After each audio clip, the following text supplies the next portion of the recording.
نسل‌های آینده از عرابه تو پای هم نمیماند. سال 1973 با هنرمند محبوب محمودجان واحدов عنوان هنرپیشه خلقی تاجیکستان داده شد. همزمان همان سال محمودجان واحدов برنده جایزه دولتی تاجیکستان به نام ابو عبدالله رودکی گردید. لیکن پس از 4 سال دیگر خوشبختی او و خانواده‌اش را مرگ برمحل در هم زد.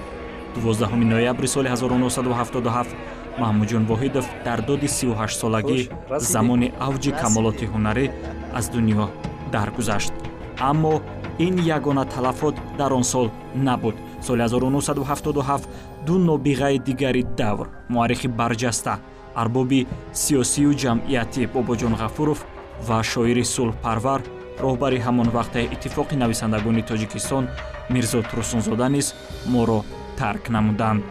از این رو سال 1977 در تاریخ ملت تاجیک سالی خیلی وزنین به قید گرفته شده است.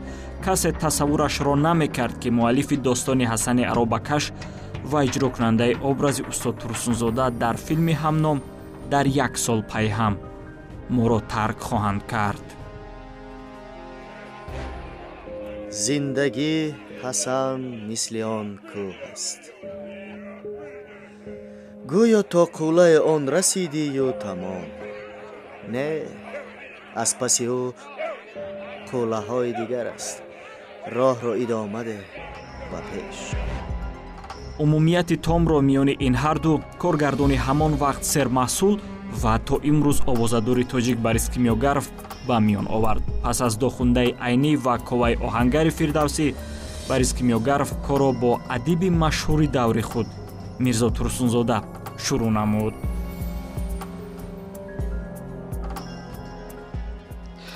در آن همین اتاق پشت آن همین میزی کاری استاد ترسونزاده دوام 20 سال معروفترین داستانهای خود، داستان حسن عرابکش، جان شیرین، صدای آسیا و چند دیگر را تالیف نمودند. یعنی داستان حسن عرابکش از همین محیط الهام گرفته و تولید یافت و استاد آن را دوام 2 سال یعنی از سال 1952 تا سال 1954 تالیف نمودند و پس از 20 سال موجودیت خود این اثر در شکل فیلم هنری روی اکران پدید آمد و با این ترتیب داستان حسن عرابکش سیومین داستان نظمی گردید که در اساس آن فیلم هنری برداشته شد و بعد از آن یعنی که توجه به اثرهای نظمی زیاد گردید و خود کیمیاگرف در اساس شاهنامه بیزوال فردوسی باز سگانه دیگری خود را روی نوار آورد.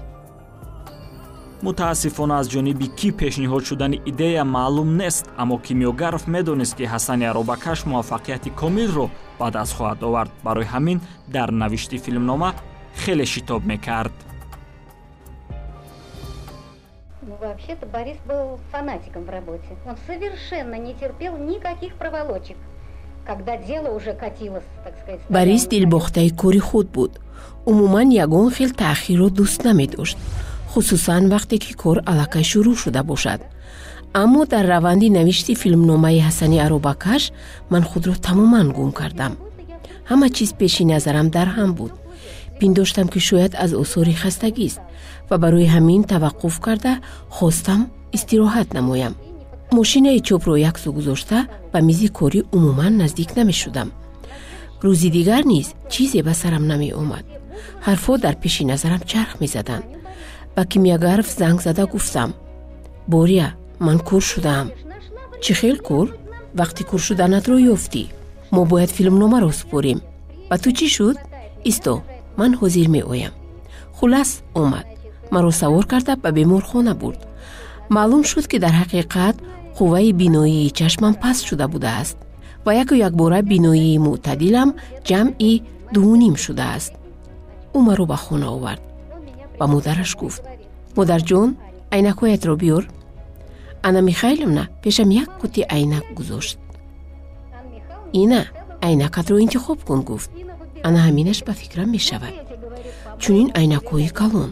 ҳарчанд ноқулай буд, аммо бо ҳамон айнак ман филмномаро ба охир расонидам.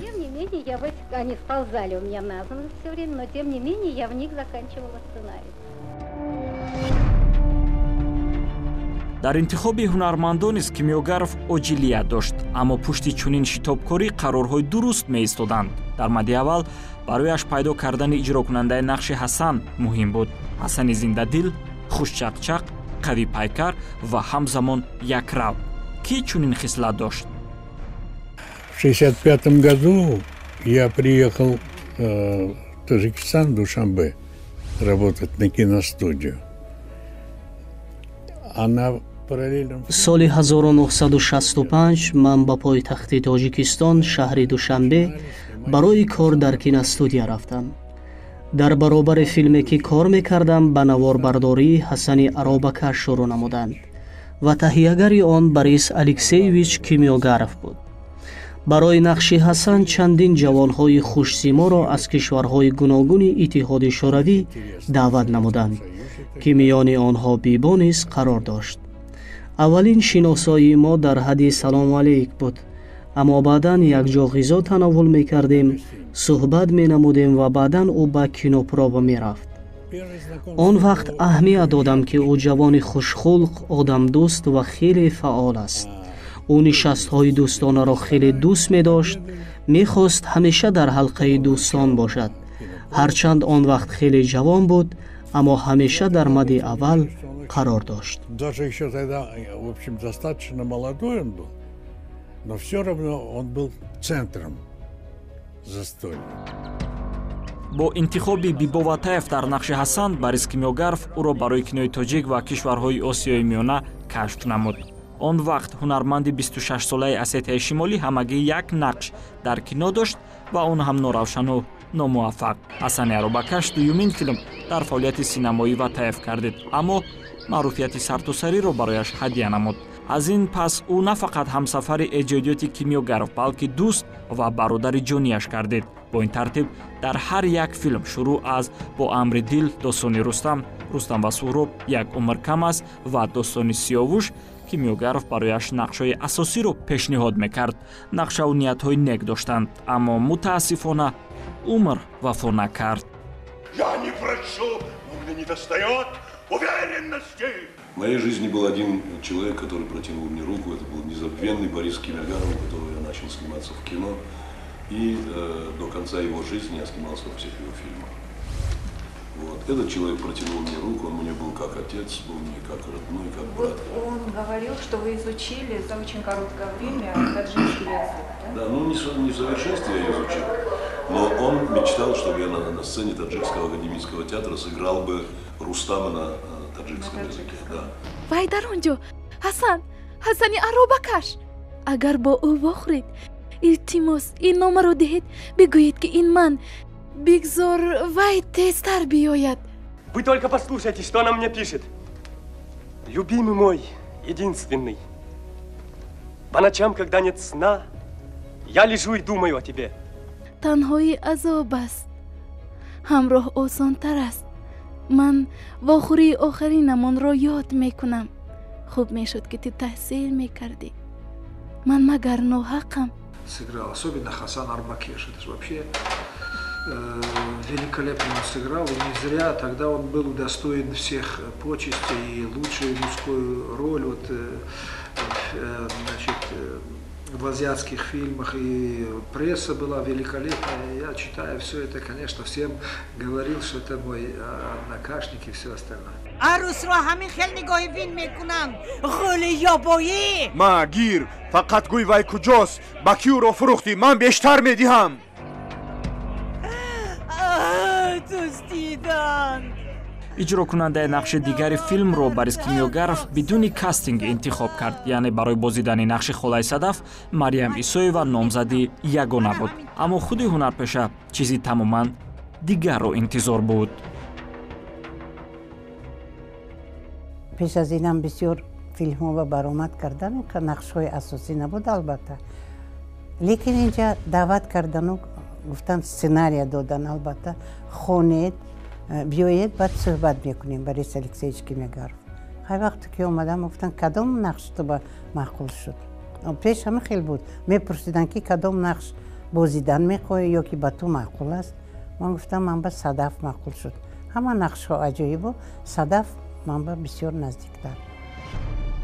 албатта чунин хулосаи соева барои коргардон ғайри чашм дошт буд, аммо ҳунарпешаи он вақт 28 сола ки дар ҳусну малоҳат ҳамтон надошт, дигар хелашро тасаввур намекард.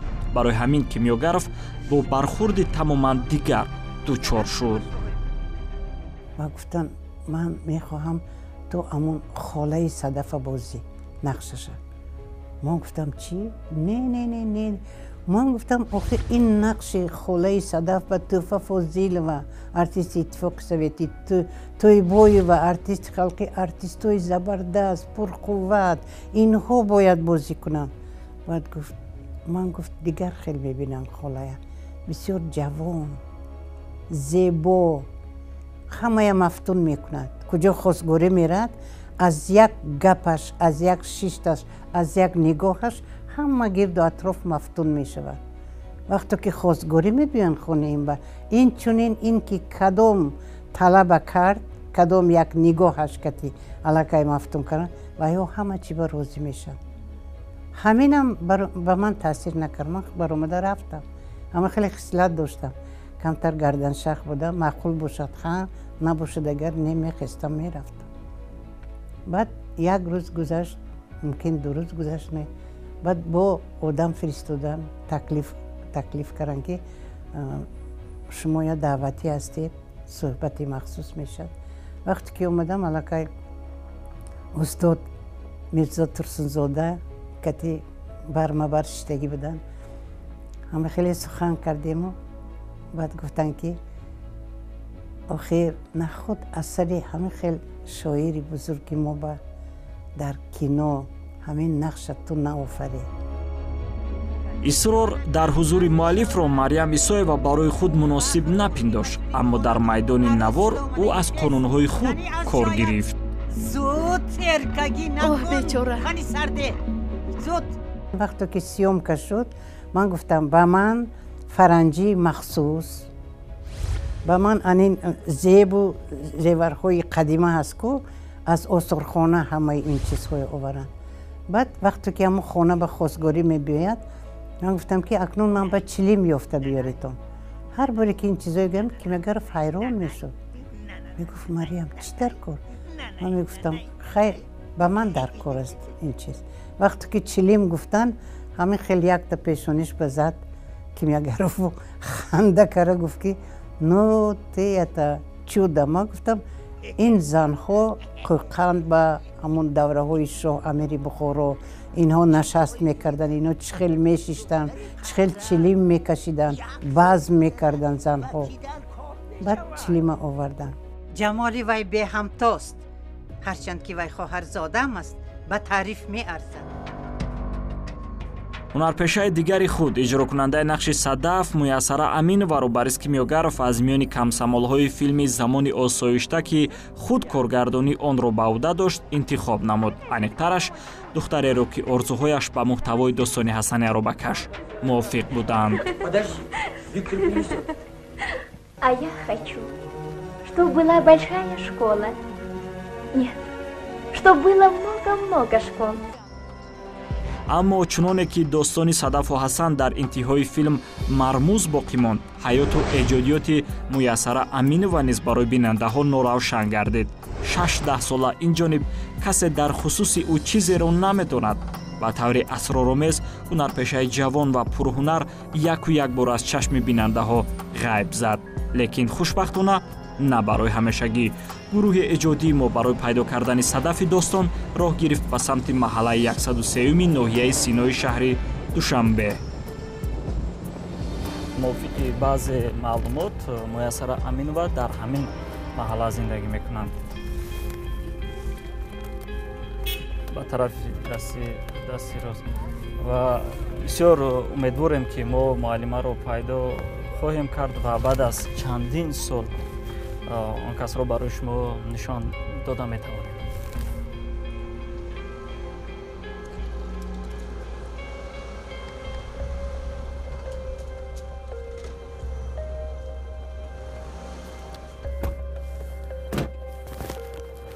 бинои 40/3 кӯчаи Бобоҷон Ғафуров, 44/1 кӯчаи Бобоҷон Ғафуров.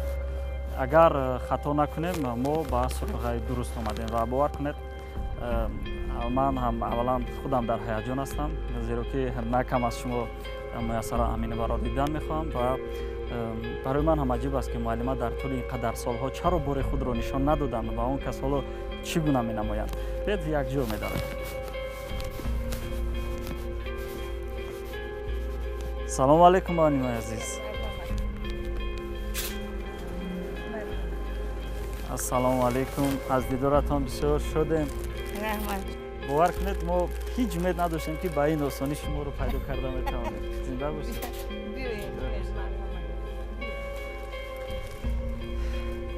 чӣ ҳолу аҳвол доред муаллима? ба фикрам ки машғули ким кадом коре ҳаст? гул кардааст. камтар ҳаминои тоза кардан дар кор ки тез гул накунад. маълум гардид ки имрӯзҳо Муяссара Аминова танҳо дар доираи хешу табор ва ҳамсояҳои наздик садаф ҳасту халос. ӯ кӯшиш мекунад инро ба ҳама ошкор насозад, аммо дар ин мустанаду розӣ шуд ҳақиқатро барои мову шумо ошкор намояд. ҳангоми суҳбат маълум гардид ки барои бозидани нақши садаф ӯ ягона номзад набудааст. довталабони дигар зебосанамҳои давр Нуқра Раҳматова ва Земфира Ҳасанова буданд. кастинг гузашт, омадам хона, модарам ба гуфтам ки ҳамин хел намедонам акнун мегузарам намегузарам. баъд модарам гуфтанд ки албат намегузарӣ, баро он ки Нуқра Раҳматова чӣ хел зани хушрӯ, Асанова чӣ хел Земфира хушрӯ, ту ба фикрам намегузарӣ умедата кам. баъд ҳамин хел як ҳафта гузашт ки рафта хабар гирифтам киностудия ба. баъд нигоҳ кунам ки фамилияи ману номи ман гузаштам. бо вуҷуди 18 сол доштан Муяссара Аминова дар сархати ҳунармандони асосӣ буд ва дастмуз ё худ гонорари ӯ аз филмҳо арзиши баланд дошт. хусусан пас аз рӯи экран баромадани филми Ҳасани Аробакаш шӯҳрату мавқеи ӯ боз ҳам бештару болотар гардид. аммо пас аз хонадор шудан ӯ маҷбур шуд шеваи зиндагиашро тағйир бидиҳад. шавҳараш барои идомаи фаъолият розӣ набуд. 6 моҳ иҷозат надодам, ҷавоб надодам. баъд аз 6 моҳ ба пуррагии шумо тарк кард, яъне ба ҷои санъат оиларо интихоб кардед. биёд аз муҳити оила каме қисса мекунем ки зиндагӣ чӣ гуна буд, чанд фарзанд ва имрӯз пайи кадом касбу коред? зеро ки фикр мекунам ки ин барои бинандаҳо бисёр ҷолиб аст. ман як фарзанд дорам, 5 та набера дорам, 9 та набера дорам. ман хушбахттарин зани Тоҷикистонам. даврони пирӣ худ. ба худо. хуб, аз муваффақият гуфтед ва гуфтед ки мардум имрӯз шуморо мешиносанд, аммо дар ҳамон солҳо ҳам хеле маъруфият доштед. чӣ хел ин шӯҳратро шумо бардошт карда тавонистед? яъне ман парво надоштам. ба фикрам хоксортарин занак ман будам. ман ҳис намекардам вай шӯҳрата. яъне Бимбулат Ватаев аз Орҷоникидзе омадагӣ буд, забони тоҷикия намедонист. баъд зиқ нашавад гуфта ҳамаи хел кӯчаҳои Душанбе ба ҳамин кӯчаҳои Лелинба мебурдам хонаи хешам ки ҳамон одам зиқ нашавад меҳмон гуфта. ин хелиш шӯҳрат кунам ё ки не ин набуд моба. ман чӣ хел ки ҳозир ҳастам. Муяссара Аминова он вақт ҳам дар театру синамо ва ҳам дар телевизион фаъолияти хуб дошт. имрӯз аксҳои парешони рӯи миз хотираҳои чандсолаи ӯро варақ мезананд. гоҳо афсӯс мехӯраду гоҳо худро дилбардорӣ мекунад. ҳарчанд номи ӯ дар таърихи кинои тоҷик абадан сабт шудааст, аммо пушаймон аст ки дар ҷавонӣ қарорҳои нодуруст баровард ва шароити иқтисодӣ маҷбураш кард то бармаҳал аз орзуҳояш дасту дил канад. шумо имрӯз филмро тамошо мекунед? не. чаро тамошо намекунед? намедонам. як ҳиссиёти чӣ хел гӯям, лекин нодуруст гирья мебиёд. ҳамун давра чанд сол боз ҳасани арубакашро тамошо намекунед? ман агар бовар кунед аз 10 сол зиёд тамошо намекунам. ҳамин ки гуфтан ё ки яке мемонам мебинам ки кино мекушам. барои чӣ? барои сусиродагӣ мумкин ки партофтама касбама. ман саҳная санъата худрам нағз мебинам. солҳое ки пеш ман биромадам аз театр, ман шабо хоб медидам ки ман нақш бозикар шудем саҳнаи театри Лотиба. ин достон ногуфтаҳои зиёд дорад ки баъдан бо сари онҳо таваққуф хоҳем кард, аммо сар мезанем ба достони Маҳмудҷон Воҳидов. тасаввур мекунед Садаф, имрӯз коғазҳоро тагуру карда инро ёфтам. 5 сол пеш навишта будам. нозанин рӯи бом мисли кабутар. ин дар васфи шумо Садаф. мехоҳед бихонед? шояд кам нафарон медонанд ки образи Раҷаби рӯзноманигор ҳам дар филм ва ҳам дар достон прототипи худи устод Турсунзода мебошад. аз ин рӯ интихоби ин ҳунарманди ҳамон вақт нав кашф шуда бо тавсияи худи муаллифи достон сурат гирифтааст. Мирзо Турсунзода мафтуни ҳунари ровигӣ ва маҳорати волои Маҳмудҷон Воҳидов буданд. барои ҳамин ҳангоми сафарҳояшон ба маконҳои сабт аввалин шуда ӯро суроғ мекарданд. вақте ки устод Мирзо Турсунзода вақти наворгирӣ омадан ба Исфара, аввалин шуда гуфтанд ки Маҳмудҷон канӣ. баъд вай аллакай гримкарагӣ тайёр буд ба наворгирӣ. гуфтанд ки Маҳмудҷон ҳаминҷо асту, ба вай гап задан мумкин нест. Турсунзода барои чӣ? вай тайёрӣ дида истодааст. барои саррисиаш кимёгаро мегӯ ки пагоҳ саҳнаҳои шумоя ба навор мегирем. вай аллакай ҳамин рӯз то пагоҳ тайёр мегӯд. вай фикр мекард, мехонд, тайёр мешуд, ҷустуҷӯ мекард, то ин ки ҳамин нақши меофаридааш ба дараҷаи хуб барояд. мунаққидон ва ҳаводорони синамои миллӣ солҳои 50 ва 70 асри гузаштаро давраи тиллоии кинои тоҷик унвон мекунанд, зеро маҳз дар ҳамин давра беҳтарин блокбастерҳои тоҷик филм рӯи кор омаданд. он вақт на мушкилии коргардон буду, на камчинии ҳунарманд. ҳама мисли лолаҳои чаманистон дар як вақту фосила сар берун бароварда буданд. аз ин рӯ барои коргардони чун Кимёгаров дар дилхош ҷанру сабк ёфтани ҳунармандони соҳибкасб мисли ду ҷамъи ду буд. ҳатто бо аксарият чунон унс гирифта буд ки дар ҳама филмҳо барояшон нақшҳои пай дар пай месупорид, аз ҷумла барои ҳунарманди Паҳлавонҷуса ва ситораи ҳама давру замони кинои тоҷик Гурминҷ Завқибеков. По-моему, с начала своей творческой карьеры мой отец во всех фильмах его играл. Какие-то были роли небольшие, где-то большие, главные роли. И он всегда вспоминал о работе с Борисом Алексеевичем. Отец рассказывал, что он был великим мастером. И есть его личное отношение вот, к моему отцу было какое-то очень теплое, близкое. Туи!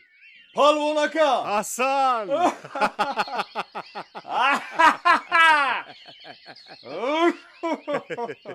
Асан! Занам, бародар, занам. Хайр, чӣ истодаем? Рафтем, суҳбат кунем. Рафтем. Хасан Арбакеш, мне он самому лично очень нравится. Я всегда смотрю его, сколько бы его как бы часто не смотрел, всегда хочется его смотреть. Не только потому, что там мой отец снимался, но вообще там очень прекрасный актерский состав, и Бимбулат Ватаев, Марьям Исаева, и другие наши прекрасные актеры того времени. Куда ведут отца? Почему? Фируза, Хайринисо ва Зайнаб се нақше ки ҳунарпешаи хизматнишондадаи Тоҷикистон Мукаррама Камоловаро аз саҳнаи театр ба экрани кино бароварда маъруфияти сартосарӣ бахшиданд. Аммо нақши Зайнаб аввалин зани тоҷике ки ҷуръат карда бонувонро ба таҳсил мехонад, миёни нақшҳои офаридааш куллан тафовут дорад. мутаассифона барои тафсилоти бештар хонаводаи ӯ барои суҳбат розӣ нашуданд, лекин ҳамдарсу ҳампешаи Мукаррама Камолова Мариям Исоева аз рафти таҳсил дар ГИТИС ёдоварӣ шуд. Майя Камоловаям мисли ман дуюм курс ба қабул шуд. мо шинос шудем. Майя Камолова як қад баланди, ҳама хел базеби, мавзун қади. Баъд фаҳмидем ки вай чемпиони гимнастика будааст. Вай олимпиада ба рафтагӣ будааст Москва ҳамунҷа. баъд чӣ хел мешавад, чӣ сабаб мешавад ки ҳамин ГИТИС ба мебиёранд, имтиҳон мекунанд, аз имтиҳон мегузарад. аммо Мукаррама Камолова ва Мариям Исоева ягона хатмкардаҳои курси актёрии донишкадаи давлатии санъати театрӣ ба номи Луначарский шаҳри Москва нестанд, ки ба ин филм ҷалб шуданд. Қошқари Мирзоев, Носир Ҳасанов ва Маҳмудҷон Воҳидов низ дастпарварони ҳамин мактабанд. Шодравон Носир Ҳасанов, ҳунарпешаи халқии Тоҷикистон, дар ин филм нақши Носир ном бемореро иҷро мекунад, ки новобаста ба вазъи саломатии худ маҷбур аст барои таъмини рӯзгор кор кунад. аммо дар асл қаҳрамони ӯ дар достон на Носир, балки Сафар аст. дар сценария Сафар аст. Бебо Ватаев ягон бор сафар, фақат сафар ханда мекардем, баъд мегуфти Сафар. баъд як рӯз Мирзо Турсунзода омадан Исфара барои тамошо кардан, кани чӣ хел наворгирӣ шуда эҳсос шуда. баъд ҳамон вақт ҳанӯз саҳнаи чойхоная гирифта истода будем. бебо давида мебиёяд, ба ту чӣ шуд, фалон мадон об метиҳад, ман сулфа мекунам. фақат номамон мегирад Носир. баъд кимёгар гуфт ки Сафар гӯй, бебо. Турсунзода ханда кардад. Сафар гуфта наметавонем, Носир гуфта ангир.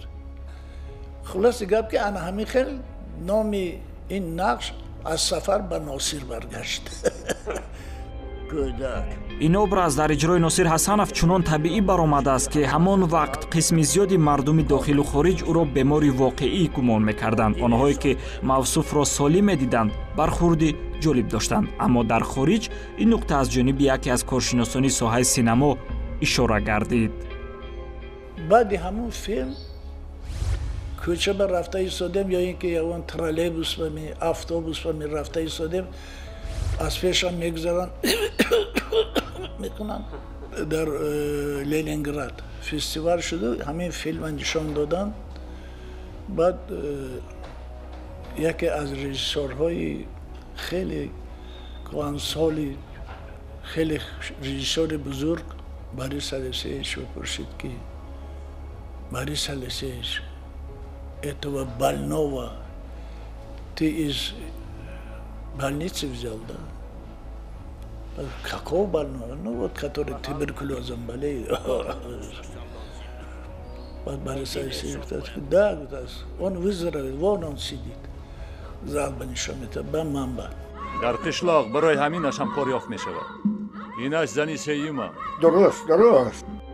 барои Қошқари Мирзоев, иҷрокунандаи нақши Давлатбой Ҳасани Аробакаш пас аз қисмати шоир дуввумин филм дар фаъолияти эҷодиаш буд. ҳарчанд образи лаҳзавист, аммо дар хатти сюжа аҳамияти хеле бузург дорад. дар симову зоҳири қаҳрамони ӯ нафаре нохӯфтааст, ки ба қонуну қоидаҳои ҳукумати нав монеа эҷод карда бисёрзаниро барои худ одат кунонидааст.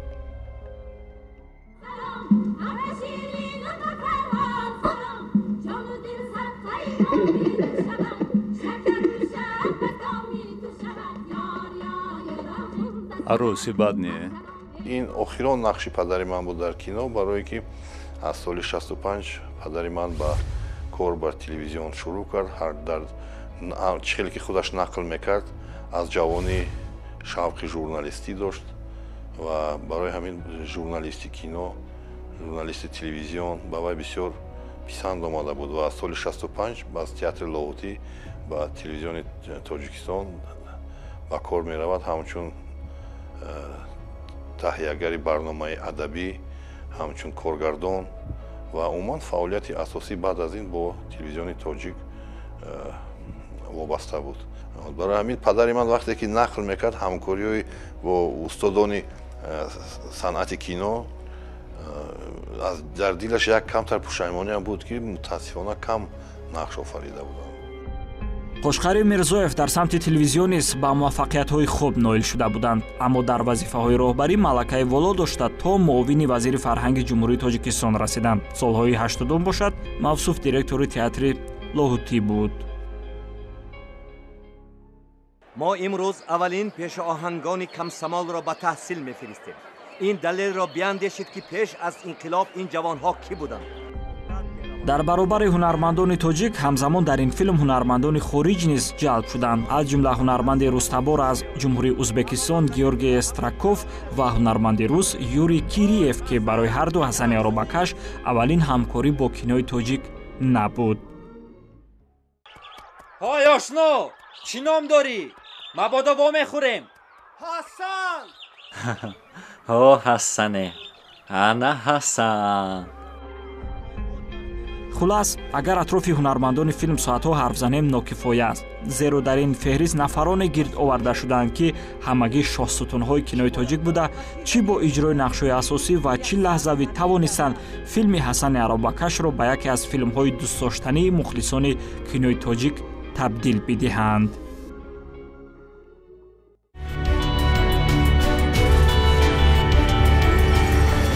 ана роҳи мустақим ба сӯи оянда. аз аробаи ту пай ҳам намемонад. ҳой Аробакаш, то кӯлоб чанд пул? мувофиқи достон тамоми воқеаҳо дар солҳои 20-30 асри гузашта сурат мегиранд, яъне замони гузариш аз давраи феодалӣ ба соцсалистиро. аммо сохтани чунин фазо дар Сталинобод, ки замони сабти филм ҳам хеле зебо буд, ғайриимкон гардид. аз ин рӯ Борис Кимёгаров ва наворбардори филм Александр Григорьев барои интихоби маконҳои мувофиқ ба шаҳру ноҳияҳои кишвар сафар карданд.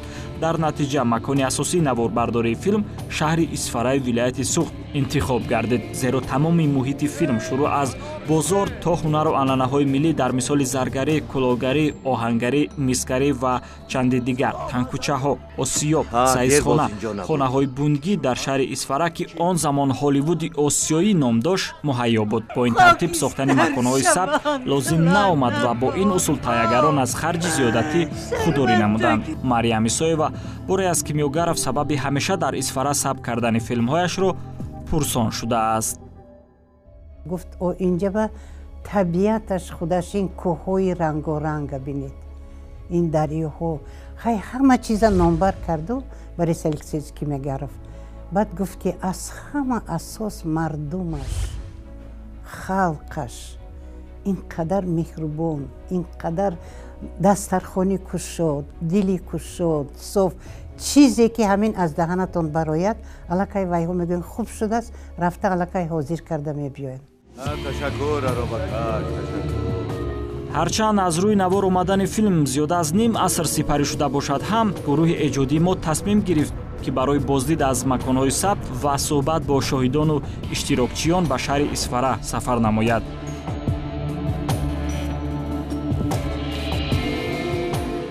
деҳаи Кулканд замони сабти филм инҷоро бо номи калхози Куйбешев мешинохтанд ва мавзеи чорчаман бошад, ҳам зиёратгоҳ ва ҳам истироҳатгоҳ барои меҳмонону сокинон буд. имрӯз бо дидани ин мавзе шояд пай бурдан мушкил аст ки ин ҷо яке аз маконҳои асосии наворбардории филм буд, зеро шаҳомати он вақт дар лента сабт шуда имрӯз кам ба назар мерасад. дар ин макон саҳнаи арӯсӣ ва ҳамзамон рақси ҷолиби Ҳасану Садаф дар гирди гулхан рӯйнавор омадааст.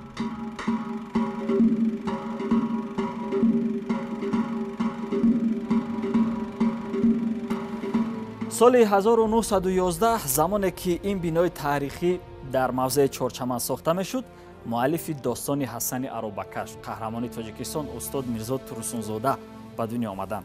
вале иттифоқро бубинед ки сабти яке аз саҳнаҳои ин достон низ дар ана ҳамин ҷо сурат гирифт ва дар филм тавре ки мо мебинем, яъне дар он вақтҳо занҳо бо мардҳо ҳуқуқи дар як маърака якҷо иштирок карданро надоштанд ва дар ин ҷойҳо асосан занҳо қарор доштанд ва рафти тӯйро назорат мекарданд ва ин бино ягона ёдгорӣ аз филми ҳасани аробакаш аст ки то имрӯз дар ҳамон шаклу сифат пойбарҷо боқӣ мондааст.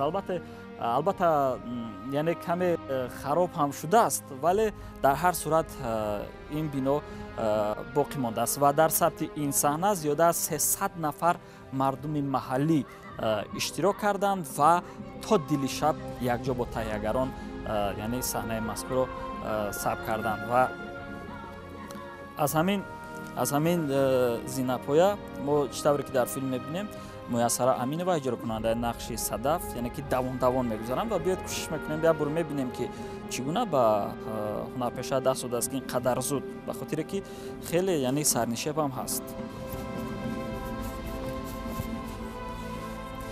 дар асл он қадар душвор не, вале Садаф ба хотири чӣ аз ин зинапоя яъне поён мешавад? Ба хотири рақс дар назди Гулхан. ва барои ин фазои филмро ташкил кардан мо бегоҳ тасмим гирифтем ки дар ана ҳамин ҷо як гулхан яъне ки барпо кунем ва ҳолати мазкурро рӯи навор биёрем. Биёед бегоҳро интизор мешавем. Молодец, Арбакеш. Горяч больно.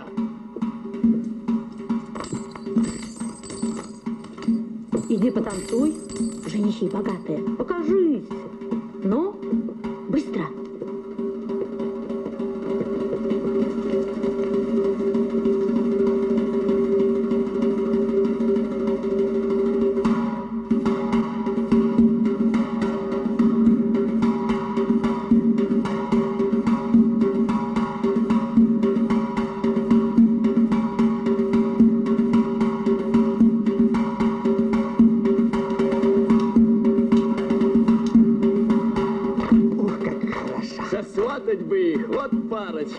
Сватом будешь? Шайтан тебе сват, головорез!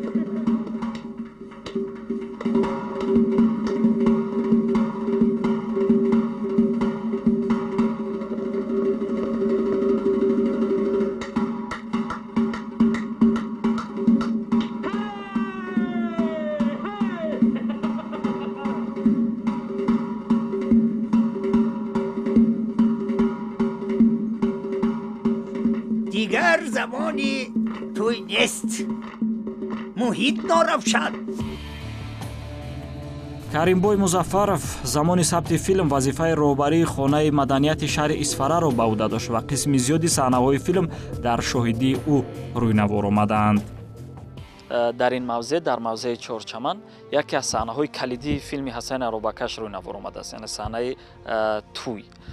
шумо ки бевосита шоҳиди наворбардори ин ҳолат будед, биёед қисса мекунем ки дар асл ҳамаш чӣ гуна ҷараён мегирифт, чӣ гуна ба тайягарон муяссар шуд ин қадар мардуми зиёдро дар сабти ин саҳна яъне ки истифода баранд, пайдо кунанд. ҳамаш дар асл чӣ гуна буд? бай инҷа киногирова ҷои маъқул шуд чунки ки ҳам инҷа боғ буд, ҳам иморатҳо хушрӯ буд, ҳам саҳнаҳош хушрӯ буд. пас ҳаминҷа ташкил карданд ки гӯё ки тӯи никоҳӣ ҷои монда ҷои никоҳ ба одамои бегона ош метиҳанд. айнан ҳамхе эълон кардам. дега мондан инҷа ба тайёрӣ шуд, ҳама фасон шуд. акнун Аблоҷон ташкилӣ буд. Аблоҷон Ғафоров вай ҳам рӯли бозӣ мекунад рӯли Домулова ҳам. сони соат сар шуд, ошои дам карда, одамои овора монданд. мо чӣ хел кардем ки одамоям эълон кардем ки айни эшона чорчама биравитону тӯи никоҳи духтарашон шӯба достиянд. маҳалла хурди калон омад. яъне барои сокинони маҳаллӣ шумо тӯи воқеӣ эълон кардем. хурди калон омад, ҳама ҷо шуд. ҳамон ба оша кашида ҳамаша доданд. ана акнун соат 11 шаб шуд. як вақти Авлоҷон як система аса вайрон ман университетон хониваям. ошон кор ҳаром шуд. чун гӯем қанди сафед неи ҳозир чо кунанда ко тепи келим ба қанди сафед. не сони рафтим хонанда дадом 90 сола будам. همین رودگاه تصبیه کردی پدری من خسته وی داموله آوری دستوی مرچه میکنن و آخه فکر رشامان نه سانه قنده آوریم وقتی که اینجا به حسن بازی رفت گلین ابالا فرامد همون خانه همون فرامدگی نه قایده خندی سپید نشاشم خندی سپید وقتی که سیانکه هم علامشته کن آشا ماندگی خانی سر کنیتون گوهدگم میبیننده سیانکه ایستان نخورده ایستان دست بریتون نخورده ایستان بعضیش نفسش میکوید درست نه سانه اخیر سیانکه ساعتهای 12 یک شب داشت شد یک شب اصلا شب ساکنیم بکارم اینجا علنگه بود نه سانه اجازه شد که مرحمت آشا خوریتون کنی جانکم نزد شوهرت رویم تو فخر کن که بچونین خاندان عروس شد آمده خیز کنی از جایت زود ترکگی نکن کنی سرده زود گرد تستر کشاله میکنم میبرم به جایش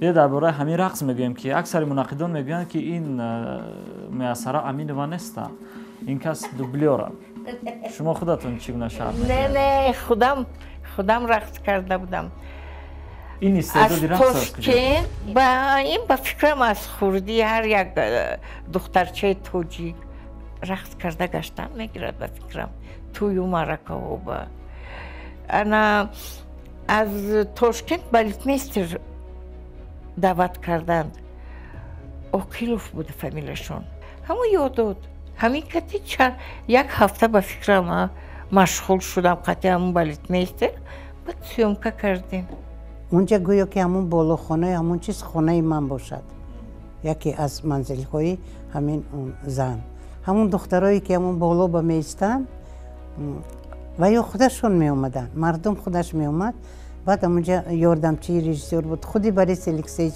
بعد خیلی نگاه میکرد و علاقه میگفت که من این انامینای همشون جدا کن سر و لباس پوشونن خلاص اینها اشتراک میکنن گفتید که مردم محلی رو شما با توی واقعی دعوت کردید و وقتی که آنها آمدند و اینجا دیدن که در اصل نواربرداری فیلم است یعنی که راضی شدند یگان قابلیت نشان دادند که تا ساعت‌های مثلا 12 شب ساعت دوام کنند آنها آمدند آشکوتیم حقیقت آمدند دیگه اوشای مونده واقعا یگان برعکس خرسان شدند که رقص و تلویزیون تماشا کردیم و گفتم واقعا نه که این کینو میگه رادیو کینو نمیگه و پیش تویان داخل ارتسا میآورن که واقعا خیال کرد که توی به ارتیس آورن همه خرسان چپاک زده پیشواز گیری برن بعضیش با بازه هم رفت خیلی بازه های نگیتی هم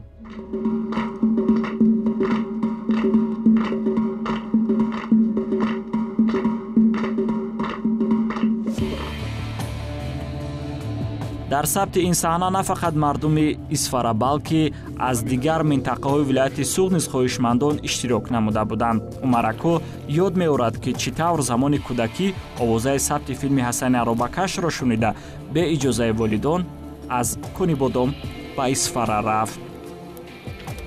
بعد رفتم گفتن که تو چیکار میکنی؟ من گفتم خیلی من همیشه حواسم هست یگان راه تیتم همون وقتی که حسن گرده علاوه هی رقص میکنه همون پیشنده کرته پاجامی سفید پوشیده بین بچه ها من شتگی بعد سی روزش پدرم رفتن فهمیدن که من همونجا به بعد نزدی کیمیاگر رفتن که بچه من هدای نی گفتن که ها همینجا آروی خطر دیده گفتن که بعد بچه‌تون جنگ نکنید آینده باید صنعتکار بشود. این عمارت تاریخی از جانب ساختمانچیان ازبکستانی ساخته شده است و در زمان خود چهارچمن زیباترین جای برای برگزاری چرابینی‌های فرهنگی و توی سوری مردم بود. ثبت فیلم حسن عروبکش باشد با آن شهرت باز هم بیشتر بخشید، اما در فرق از چهارچمن مکانی بزرگی که در فیلم نشان داده شده است امروز چندان معروف نیست. انیقترش از آنچه که ما در فیلم می‌بینیم اثر تا امروز باقی نمانده است. نزدیکتر نیا.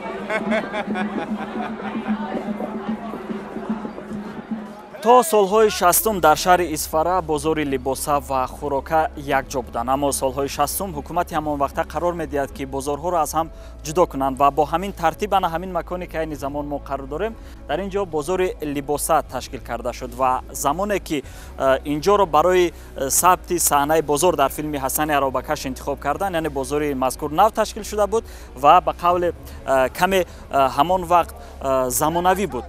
ва хушбахтона барои таҳиягарон лозим наомад ки худашон бозорро ташкил бидиҳанд ва ҳолати мазкурро бо истифода аз савдогарони ҳамон вақта молу колои ҳамон вақта яъне ки рӯйнавор оварданд ва фақат бозорро каме ба тартиб дароварданд, яъне онҳо растаҳои ҳунармандӣ ва либосфурӯширо аз ҳам ҷудо карданд ва ин бозор то солҳои 75-80 яъне баъд аз рӯйнавор омадани филм давоми 15 сол фаъолият мекард ва барҳам хӯрд ва имрӯз инҷо ҳамин гуна як фазои холиро мемонад. Фақат баъзе амборҳо ки ино баҳтар сохта шуданд ҳоло ба хотири нигоҳ доштани баъзе молу маҳсулоти хӯрокворӣ истифода мешавад ва фурӯшандаҳо албатта ки автомобилҳои худро дар ин ҷо яъне ки нигоҳ медоранд. ҳасан моли мана мебарӣ? намебинӣ ярӯс мебарам. инҳо як 4-5 рӯз авон кард инҳо барои он ки як бор дубор онда вай сиёмкаҳо шуд, одамо тӯб шуд. хӯдтон дидед ку 2 бор 3 бор сиёмка шуд. сони асосша гиттам бо ина рафта шабанда қасри маданиятам дидиданд. ман унҷа директор будам. аз соати 11 то 2 шаб дида маъқулаш бошад меистод, маъқулаш набошад гашта инҷа вайрон накарда онда мегиттам. мардуми таҳҷоӣ аз сабти филм дар ин макон хотираҳои зиёд доранд. маҳмад амин ном сокини маҳаллаи Чилигазӣ шаҳри Исфара ёд меорад ки чӣ тавр онҳоро аз мактаб гирифта барои сабти саҳнаҳои гузаштани пионербачаҳо истифода намуданд. бо вақте ки омадем инҷа дахтан чизо дастгорҳои ҳамун наворбардорӣ буд, ҳунармандон мегаштанд, духтуро буданд, барои сер одам буд, барои мо бачаҳое ки мо худ будем шабховар ки ҳам кино мегиранд. баъд мактаб рафтам, моҳе гирифта омадам, гуфтанд ки ҳамин хел пара шудам дар кор, гузаштан дар кор барои филм. камсифам буд, бачаи хурде ки ҳамин хел буд, ҳамун сада бағалаш бага оғӯшо гирифта вақти мерафт ҳамин кино бошунагар. пешам Рустам буд, як худо раҳмат кунад, вай мурд. дамбурак зада мерафт Рустам ҳамҷа, онам оз нахӯронавоз ҳамон буд. баъд ҳамун ҳамсин Рустам буд, вай Ҷалол, номад Абдуҷалол буд, Добохонов. вақте хондем бағали Садафа буд. инҷа мо шоҳидам, инҷа ба ҳамон хурд будем, барои мо шабховар буд. чӣ хел кино мегирифтам ҳамаша дидем. ҳар бор ки ин филмаи махсусан ки тамошо мекунем, ҷавонӣ кӯдакӣ мо ба ёд мебиёд. хурсанд мешавем ки як вақте гӯё дирӯз будам ин кино, алам инҷа гита будам ин фикр моя.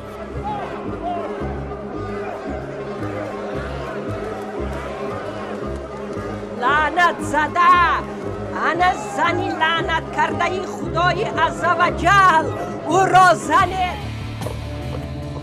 дар ин парад хонандаҳо аз муассисаҳои таҳсилоти миёнаи умумӣ рақами 1 ва 12 шаҳри Исфара гирд оварда шуданд. ҳамзамон аксар саҳнаҳои дигар дар мактаб-интернати Пушкин низ рӯйнавор омаданд, аз ҷумла саҳнаҳои қабули ятимон ба мактаб, даъвати занон ба илмомӯзӣ ва чанди дигар.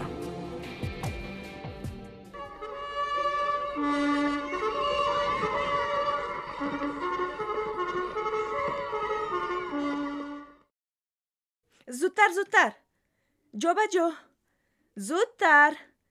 диққат, машқро сар кардем. 1 2 3 4.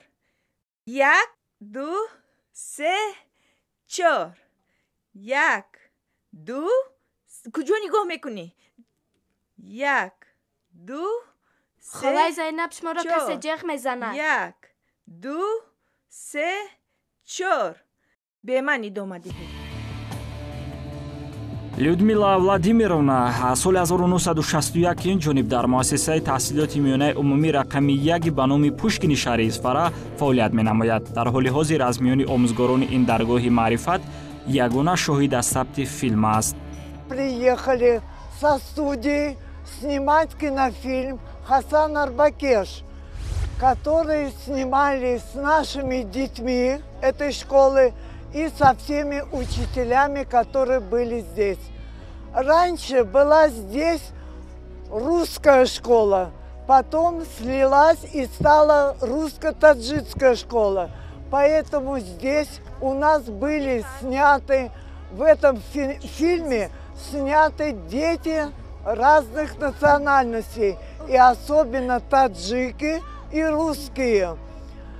Вот что я заметила, что дети очень радовались, когда приехала студия снимать фильм.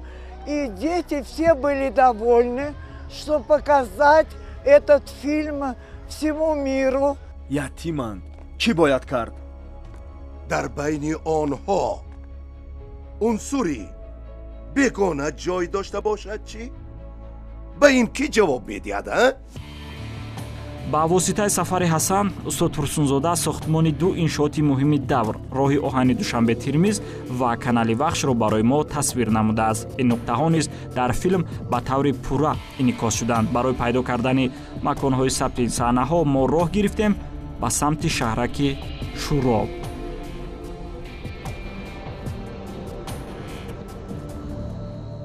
در فیلم نشان می‌دهند که اینجا ساختمان راه آهن دوشنبه ترمیز جریان دارد، اما در اصل این درآمدگاه شهرک شوراب است و این راه آهن سالهای 40 به خاطر انتقال انگشت از کان انگشت شوراب ساخته شده بود. اینجا بهترین مکان برای تهیه‌گران بود، زیرا فضا یگان جزئیات زمان را انعکاس نمی‌کرد، زیرا در اصل ساختمان این راه آهن سالهای 20 جریان می‌گرفت و فقط با تشکیل قوه کاری و بعض جزئیات مهم تهیه‌گران توانستند که فضای ساختمان اولین راه آهن را اینجا تشکیل نماید. و همزمان دوستان عزیز نگفته نماند که با واسطه این راه آهن اولین قطار به تاجیکستان آمد و همزمان اولین فیلم تاجیک ثبت گردید.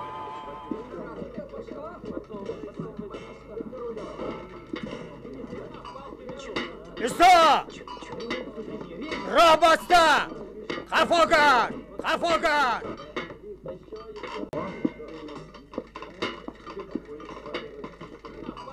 کمی صبر کن بیاید ببینیم بچه ها رفتیم.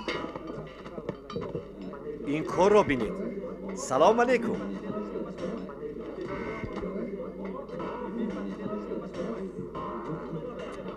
ببین حسن، انا راهی مستقیم به سوی آینده از عرابه تو پای هم نمیماند.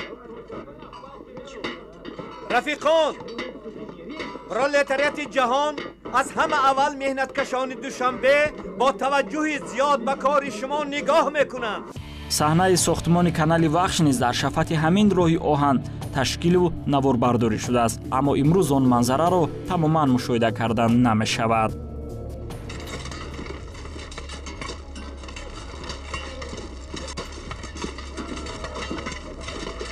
26 روز به هوای سوختگی دستکی آدمو کار کردی حشر کردی 26 روز به یک ماه نه انمون کانال سوختگی این معجزه این افسانه برای چی؟ برای اینکه مردم خواهش خودش کردی گرمی دلش کردی و یا مونده شوی نمیدونستن کلند و کتمان و کلند یک همین حتی دامنشون به همون خاک و همون سنگ و ویهای دستکی میکشوندن تکنیک اون وقتا کنی اکنون کار رو باز کنید وقت خوراک شد تنفس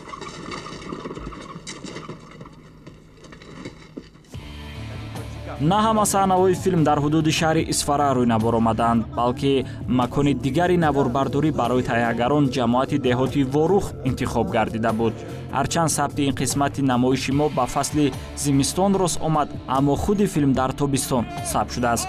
لیکن با وجود همه این با کمک مسئولین بخش فرهنگ جماعتی واروخ با دشواری‌های زیاد هم باشد به مکان‌های ثبت رسیده توانستیم. در همین موضعی که ما قرار داریم همون لحظه‌ای که باسمچی‌ها حسنی عرابکش را تعقیب می‌کردند به نوار گرفته شده است. اینجا وقتی که حسن عرابه خود را از بلندی برآوردنی میشه، لیکن در همین جا به نظرم ویران میشود و به عقب میگردد و در همین جا حسن چرخ عرابه را از نو ساز میکند. البته این موضع جالب دقت هم از جهت манзара ва ҳам аз он ҷиҳат ки шояд ба ҳамин сюжети филм монандӣ дошта бошад, мавзеи васеъ ва мавзее аст ки албатта гирифтани филм дар ин ҷо шояд нисбатан қулайтар бошад.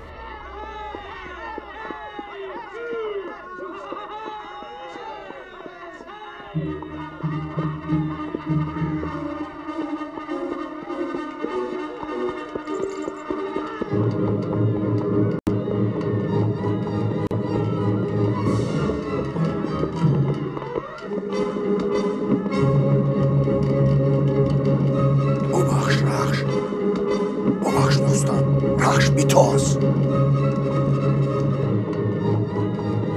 رخش.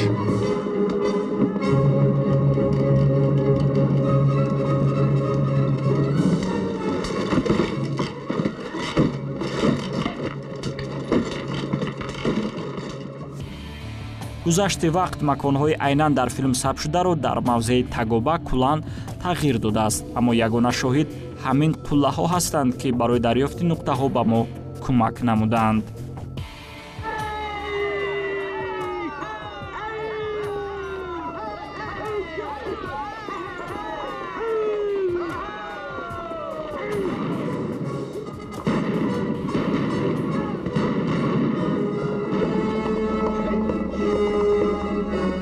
ҳарчанд Ҳасан барои гурехтан аз дасти босмачиён муқобилияти зиёд нишон медиҳад, аммо билохира ӯро дар ана ҳамин мавзее ки мо қарор дорем дастгир мекунанд ва аз асб ба замин меафтад. Ва пас аз оне ки сардори босмачиҳо мебинад ки чӣ гуна Ҳасан ҷавони нерӯманд ва қавитан аст, пешниҳод мекунад ки ба дастаи онҳо ҳамроҳ шавад, аммо Ҳасан ин пешниҳодро рад мекунад. сабти саҳнаи мазкур фикр мекунам ки ба хотири он инҷо сурат гирифтааст ки ин мавзеъ каме васеътар аст ва барои иҷрои амалҳои мураккаб ки дар асб сурат мегирад ва асбдозӣ бисёр қулай буд. дар ана ин тангкӯча бошад саҳнаи фирори Ҳасан аз босмачиҳо сабт шудааст.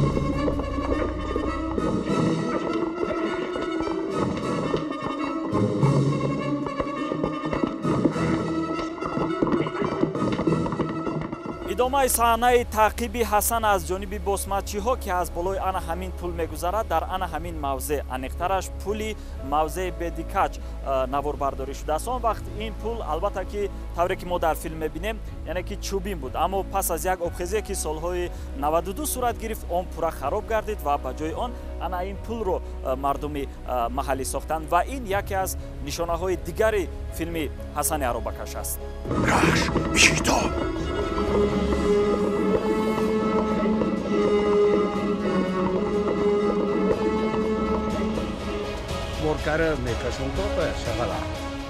бобушокир эшонқулов ва авоҳиҷон амакҷонов сокинони таҳҷоии ҷамоати Ворух ки он замон хеле ҷавон буданд, шоҳиди бевоситаи сабти ҳамин саҳнаҳоянд. барои киногар ҳамин омадан одамои ҷамъ мекарданд, ҳамон худашон ба лозимӣ ҳамон вая мегирифтанд, босмачиҳоя анон ҳамон интихоб мекарданд, асбоя суол шуда метунад наметунад, ҳамтиноя вай кара ҳамин киноҳоя мегирифтанд. мо ҳавоҳоя дида мегаштем. яъне шумо шоҳиди бевосита ҳастед ки дар сабти саҳнаҳои босмачӣ аксар чавандозони ҳамин Ворух бисёри шаха ҳаминҷиам ба тарафи поиноям ҳаю буданди актёрои буданди веҳоям ҳаян актёрои бевеҳо намешад, кинои дита намешад, вай худи асоси якбун веҳо наметунад. ҳамо киноҳои мо ҳамато бинем, мо медунем ҳамон одамоя ки буданаша ҳамаш маълум моҳуба.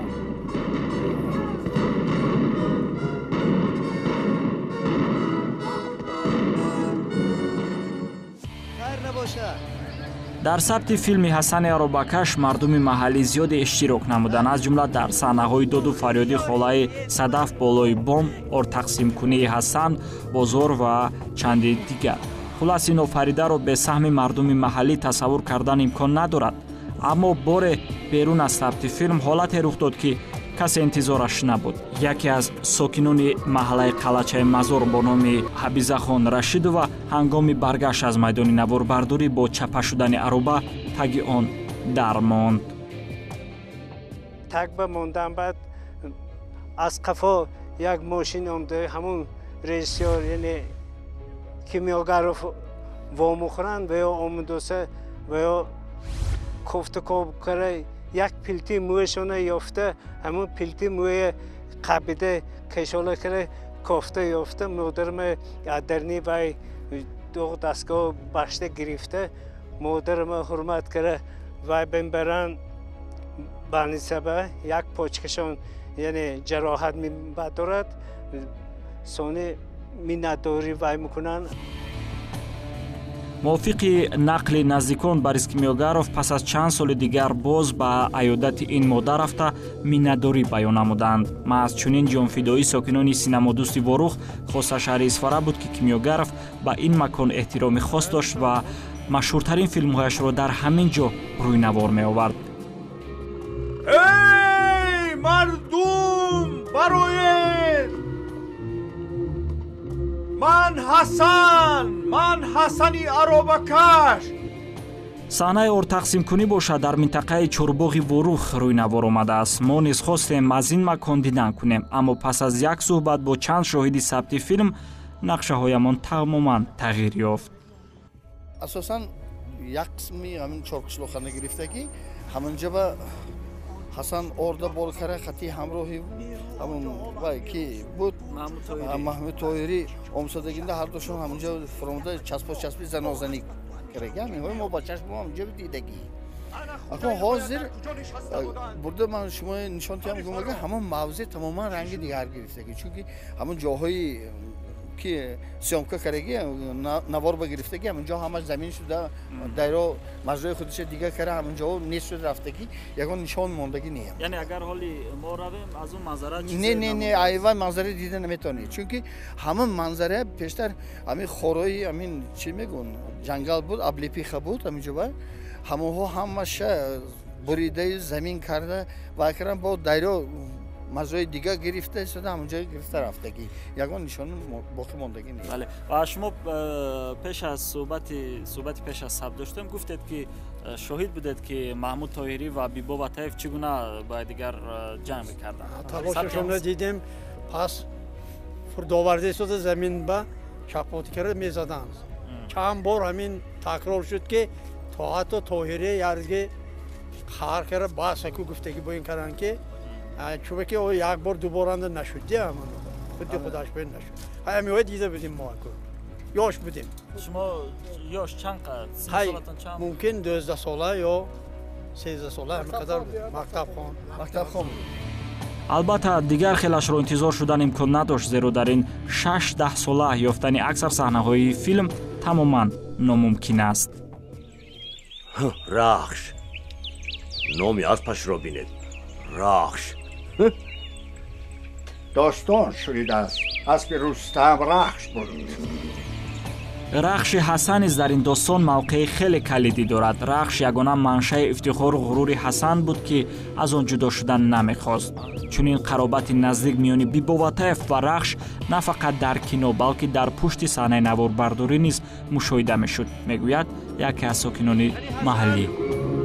کنی رخش بطایف چقدر به همون اسب مهر داده است اسب هم به اون کس مهر داده است که بعد همون ناصر کروان نقل میکند که بعد همون کینو اسب حتی به اون کس اطاعت هم نکرده است و زود اسب هلاک شد.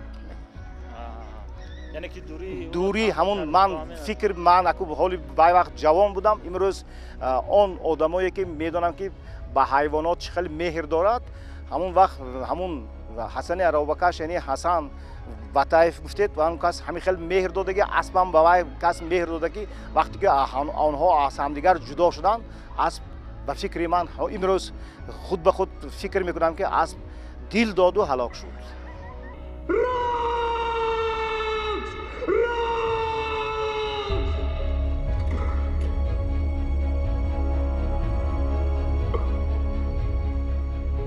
همون وقتا کلخوز یک نامداری ولایت لنین‌آباد کلخوز به نام کویبشیف بود. در همونجا خیلی اسب‌های بقوت بسیار بودن. اسبخانه علاوه اسبخانه داشت، گاوخانه دیگر چیزا داشتن. همون شنیدیم که تاجیک فیلم آمده در همین قشلاق کولکان кинои ҳасани аробакашро мегирифтааст. бадтар аз ҳамун фаъолони калхоз, аз ҳамун аспо, аз маҳаллае ки мо буд, ҳамун одам нақл мекард ки то имрӯзҳо он кас дар ҳаёт нестанд. мо бача будем ба мо дар мактаб нақл мекарданд ки ҳамун актёрҳо Борис Кимёгаров ҳамчун ҳамун офарандаи ҳамин кино омада чанд бор чандин калхозҳои райони Исфаронро диданд, вале ҳамин аспе ки дар калхози мо аспхона буд, ҳамун асп ба он кас маъқул шуд ва гуфтанд ки ҳамин аспро мо ба ҳамун кинои Ҳасан Арабакаш истифода мебарем ва мегирем. баъд аспо ҳамун вақт аз ҳамин маҳаллаи мо ҳамсояи мо Носир Карвон мегуфтанд бо номаш, ҳамун одам ҳамун аспро оварда ба Кимёгаров нишон дод, ба он кас хеле маъқул шуд.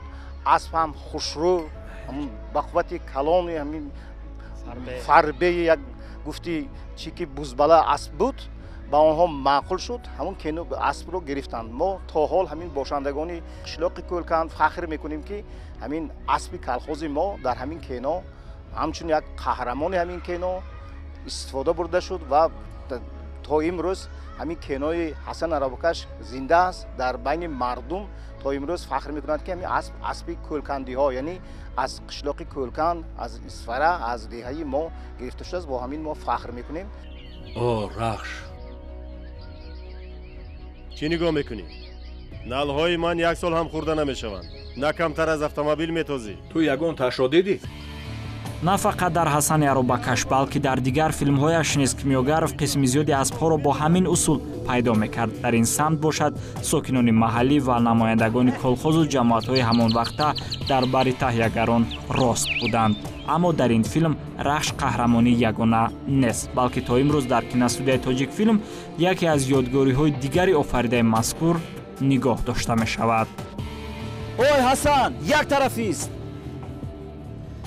Зис-5 ин айнан ҳамон автомобиле аст ки дар сабти филми ҳунарӣ Ҳасани Арабакаш истифода шудааст ва аҷибияш дар он аст ки охирин нави ин автомобил 6 сол қабл аз наворбардории филми мазкур истеҳсол шуда буд, яъне соли 1958 пура истеҳсоли ин автомобил, яъне Зис-5 пура қад гардид. аммо инаш муҳим нест. муҳим он аст ки ба кадом хотир онро дар филми ҳунарӣ Ҳасани Арабакаш истифода бурданд. маҳз ба воситаи он устод Турсунзода ва Борис Кимёгаров мехостанд ки замони навро нишон бидиҳанд, яъне замони гузаришро.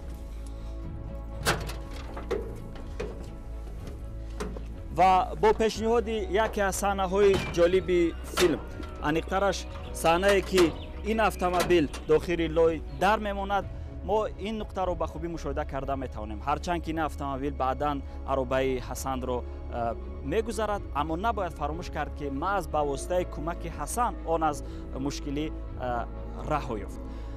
вале саволи аз ҳама муҳим, оё дар ҳоли ҳозир автомобил рамзи замони оянда буда метавонад ё не?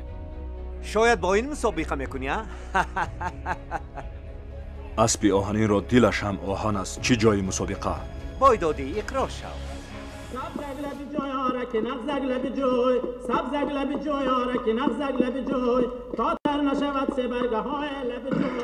یار مرا بین خوابش نبود در لبی جای یار مرا بین خوابش نبود در لبی جای مرغا بشوم قوت زنم جای به جای چی داد میزنی؟ نمیبینی مردم خوابن؟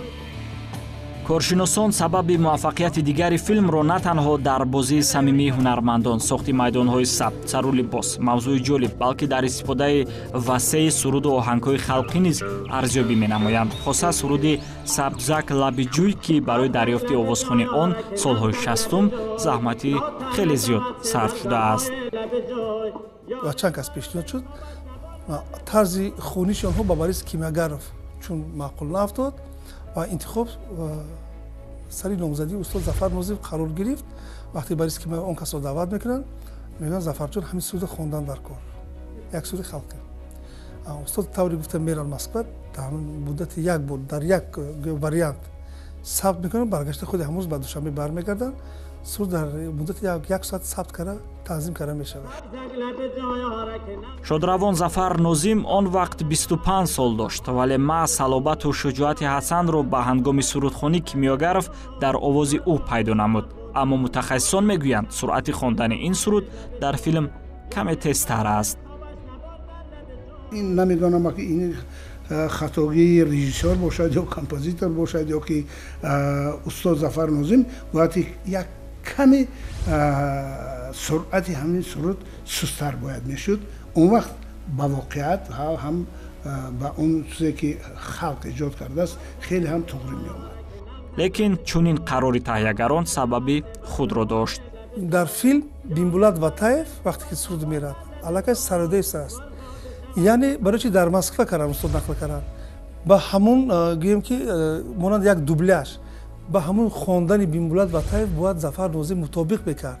یک هنرمندان نتونستن و از تیز خواندن سرود هم محض با همون چیزی بیمبولات وطایف مطابق شد که خوانده رفته است و ببینید که وقتی که سرود صدا میتید چون آواز جوانی استاد است هر کس از نظر اول درک نمیکنه ظفر ناظم خود است بلکه میگه که بیمبولات وطایف خونده است.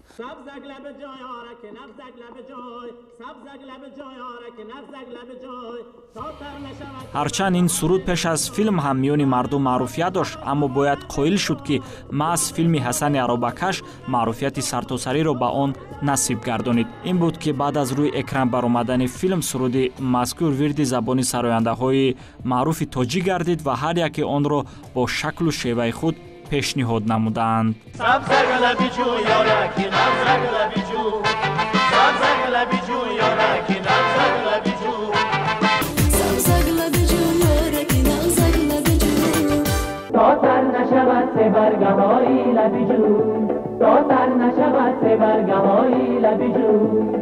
این یاری من خوبش بردای لبی جوی این یاری من خوبش بردای لبی جوی مرغابی شوم قوت زنم جوی بجوی مرغابی شوم قوت زنم جوی بجوی مرغابی شوم قوت زنم جوی بجوی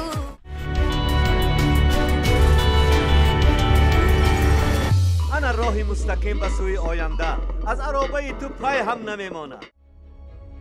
اگر بینای امروزه مؤسسه دولتی تلویزیونی سفینه را خانه دوم باریس کیمیاگرف نام بریم خطا نخواهیم کرد زیرا در این بینای تاریخی که زمان ثبت فیلم حسن عرابکش همچون خانه کینو فعالیت میکرد استاد باریس کیمیاگرف دوامی 30 سال فعالیت کردند یعنی از سال 1949 تا سال 1979 و بار اول فیلم حسن عرابکش با هیئت مشاوره در انا همین بینای تاریخی یا خود انا همین تالار تاریخی نمایش داده شد. لوحه مذکور باشد بیانگر گفته های ماست. اما نمایش اول طبق گفته های شاهدان نه آن طور صورت گرفت که همه انتظار بودند. پس از انجام میرزا ترسونزاده ناگهان تالار را ترک نمودند. هنرپیشه خلقی تاجیکستان غالب اسلاموف آن وقت دانشجو بود و این منظره را با چشم سر دیده است.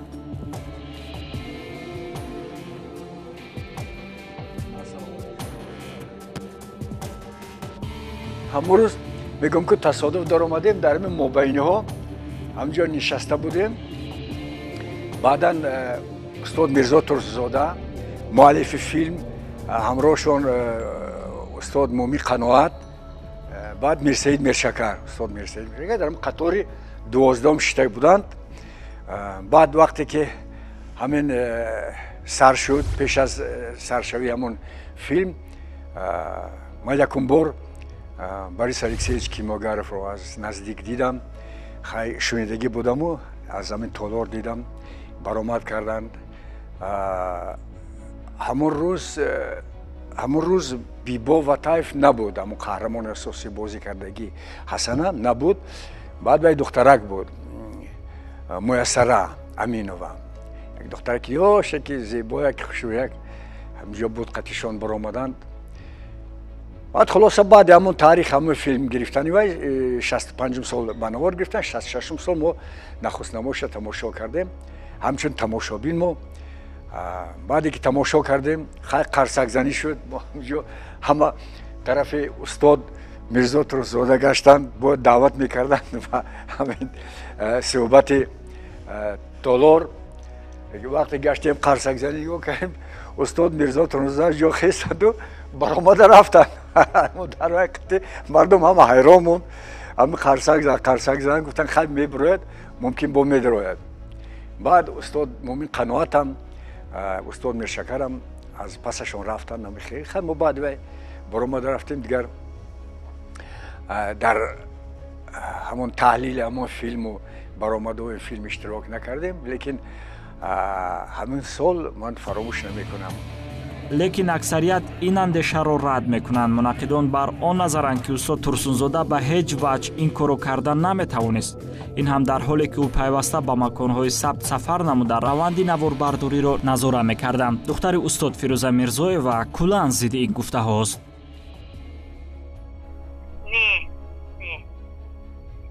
ман ҳамроҳашон ҳиндустон будам. бисёр ин гуна воқеаҳо шудагӣ буд, лекин ин кас ин хел чиз надоштанд, хос набуд барои ин кас. ин гуна рафтор хос набуд. масалан як ҷо мо будем маҷлиси вазорати корҳои хоҷагии ҳиндустон. бисёр одамҳо, вале вазир куҷо ба дармондааст омада натавонист. ҳама одам бисёр, дар толор одам бисёр. саҳнаба намояндаҳои масалан иттифоқи советӣ нишастанд, онҳое ки ҳозир чиз гирифтанашон дар кор мукофот мегиранд, одамҳое ки мукофот гирифтанд, мукофоти нерӯ. яке аз ҳамон одамҳо гуфтанд ки хезед равем аз инҷа, наомасодааст, ин чиз аст, намешавад мумкин маҷлис. безравем. гуфтанд ки не, ором шинед, ҳама сарвари делегация буданд. ором шинед, ором шинед. тамом. як маврид пас омад вай вазир. маҷлис тар шуд бисёр, маҷлиси бутантана буд. ин мавзӯъ назарҳои гуногун дорад. касе ину дигаре чун мегӯяд, аммо бигзор он барои ҳамешагӣ ҳамчун муаммо боқӣ монад. лекин нахуст намоиши филм муаммо нест. соли 1965 тамоми киношиносон, мухлисон назди кинотеатри зебунисо ҷамъ омаданд то шоҳкории дигари Борис Кимёгаровро дар ҳамкории аввалин бо шоири халқии Тоҷикистон Мирзо Турсунзода тамошо кунанд. Мариям Исоева он рӯзро нуқта ба нуқта дар хотир дорад. ҳамин кинотеатри зебунисоя сохтанду аввалин шуда, аввалин амин намоиш дар ҳамон кинотеатр буд. ҳеҷ фаромӯш намекунам. баъд мо ба тӯҳфа додан, ман ба косаи сафолин додан, бо ин хеле якта мукофоти дигар додану бо чӣ мегӯем грамота. он вақт акнун, он вақт забони он давра катида ин грамота гирифтан. ин одамо бояд ки камаш 30 сол 40 сол кор кунанд, баъд грамота медоданд. ин хеле грамотагирӣ осон набуд. лекин на танҳо ман ба дигарон боям додагӣ буданд. ами хеле мукофот ҳеҷ аз ёдамон намебарояд. толор пур аз тамошобин, берун карнаю сурнай. онҷа калхоз буд ку амон зебунисо гирду атроф. ҳозира бар ин ҳама иморату ин хеле банку кимчион не. яъне ки мардум ки омадагӣ буд як ҳодиса шуда буд. ҳеҷ фаромӯш намекунам. зебунисо кинотеатр. филми ҳунари Ҳасани Аробакаш берун аз кишвар низ борҳо намоиш дода шудаву назарине ки бинандаҳои давлатҳои гуногуни собиқи иттиҳоди шӯравиро низ ба даст овардааст. Ҳасани Аробакаш яке аз дурдонаҳои кинои тоҷик аст ки барои ҳамешагӣ дар фонди тилло нигоҳ дошта мешавад. устод Турсунзода ба воситаи ин достон шуҷоату далерии ҷавонии тоҷик, фидоии бону дар роҳи баровардани мардум аз зулмот, ихтиёран таҳсили аввалин духтари тоҷик дар омӯзишгоҳи муаллим тайёркунӣ, муносибатҳои неки тоҷику рус, сохтмони иншоотҳои давр, раҳои мардум аз хурофотпарастӣ ва дигар масъалаҳои муҳими иҷтимоии миллати тоҷикро дар садаи 19 ба риштаи тасвир кашидааст. Борис Кимёгаров ва гурӯҳи техникиву эҷодии ӯ бошад тавонистанд ин ҳама нуқтаҳои муҳимро ба таври шоиста дар экрани мӯъҷизаофари кино ба намоиш биёранд. воқеан синамо мӯъҷиза аст. агар мӯъҷиза намебуд, чӣ тавр ҳаводиси 40 сол қабл ба вуқӯъ омада дар ин сатҳу сифат пешниҳод мешуд? агар мӯъҷиза намебуд, чӣ тавр мо гузаштагонро дар он ҷовидон медидем? агар синамо мӯъҷиза намебуд, пас аз 60 сол варақгардонии он магар осон мебуд? ҳоло ифшои достони мӯъҷизаҳои зиёде боқӣ мондаанд.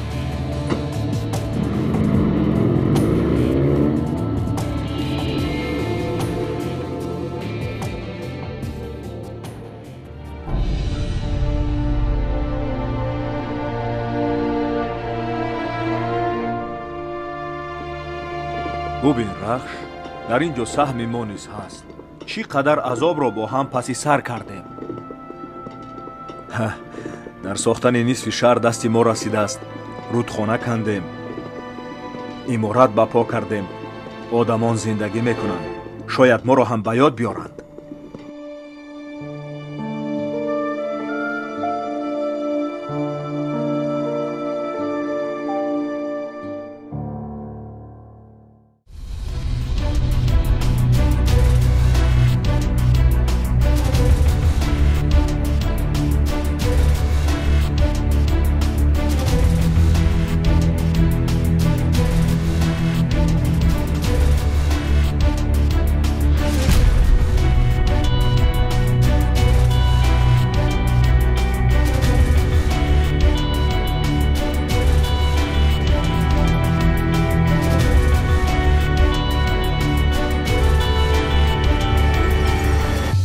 راهی مستقیم به سوی آینده از عرابه تو پای هم نمیماند.